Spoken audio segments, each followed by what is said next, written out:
Qulqullina barnootaa mirkaneessuuf xiyyeeffannaan hojjechaa kan jiru bulchiinsi magaalaa Finfinnee sadarkaa manneen barnootaa fooyyessuun nyaataa fi galtee barbaachisu barattootaaf dhiyeessuun dhaloota irratti hojjechaa jira. Barattoonni kunneenis haala bulchiinsi magaalichaa mijeessetti fayyadamuun baratanii jireenya isaanii fi maatii isaanii jijjiiruuf carraaqqii taasisaa jiraachuu ibsaniiru. Barattoonni mana barumsaa Jeneraal Taaddasaa Birruu sadarkaa tokkoffaatti bara kana qormaata kutaa 8ffaa fudhachaa jiranis qormaatichi qophii taasisaa turre waliin hidhata waan qabuuf qabxii gaarii galmeessuuf hojjechaa akka jiran himan. Qophiin qormaataa nuti mana barumsaa keessatti gochaa turre qophii bareedaa ture.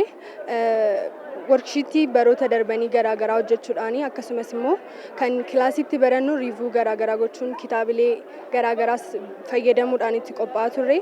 Akkuma itti qophaa'aa turre immoo haala gaariidhaan qormaanni dhufee hojjetaa turre jechuudha. Kanan qo'adhe irraa baay'ee garaagarummaa addaa qaba jedhee hin yaadu walitti dhufeenya ni qaba. Qormaanni nuun qoramne qophii taasifne wajjin hidhata kan qabudha. Maaliif naamusa qabaatanii dubbisanii waaqashoo wajjin ta'anii qormaata qoramuun isa guddaadha. Waanuma barsiisaan keenya dubbisu waanuma dareetti barannu waanuma ofii keenya kitaabota adda addaarraas daballee dubbisnurraa qormaata dhufedha.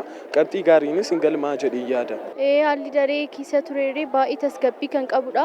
Ijoolleen baay'ee seerumaan of danda'anii ofii isaanii hojjechaa turanii kan hin qo'adhe wajjin walitti dhufeenya baay'ee qaba. Ijoolleen mana barumsaa kanatti baratan kutaa 8ffaa hundumtu mana barumsaa sadarkaa lammaffaatti akka darbaniif abdiin qaba.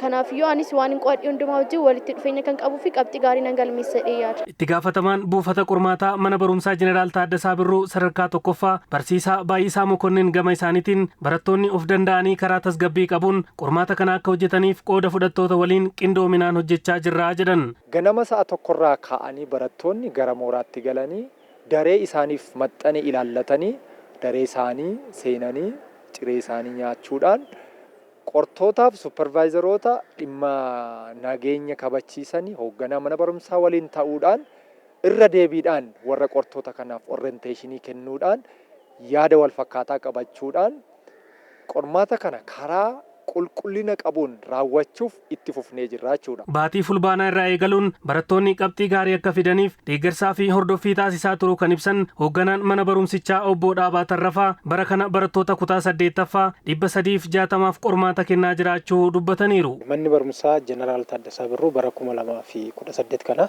waliigala barattoota 3,601 galmeessee barsiisaa turee jira.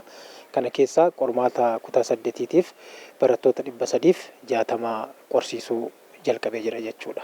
Barattoonni ciccimoon dandeettii addaa qaban kun bultii addaa akka galan barattoonni kun akka biyyaatti dorgomaa akka ta'an qopheessaa waan turreef barattoonni keenya muuxannoo duraan qabnurraa kaasee persentii 100 dabarsuu fi warreen baay'ee cimoo ta'e immoo akka magaalaatti qabxii olaanaa fidanii badhaafamoo bultii addaa kan galan akka ta'an abdanneetu hojjechaa turre. Qormaanni kutaa 8ffaa sadarkaa magaalaa Finfinneetti kennamu eegale kun hanga waxabajjii 12 bara 2018tti buufataalee qormaataa 201 keessatti barattoonni 86,000 ol qormaata akka fudhatan ragaan biiroo barnootaa magaalichaa irraa arganne ni mul'isa.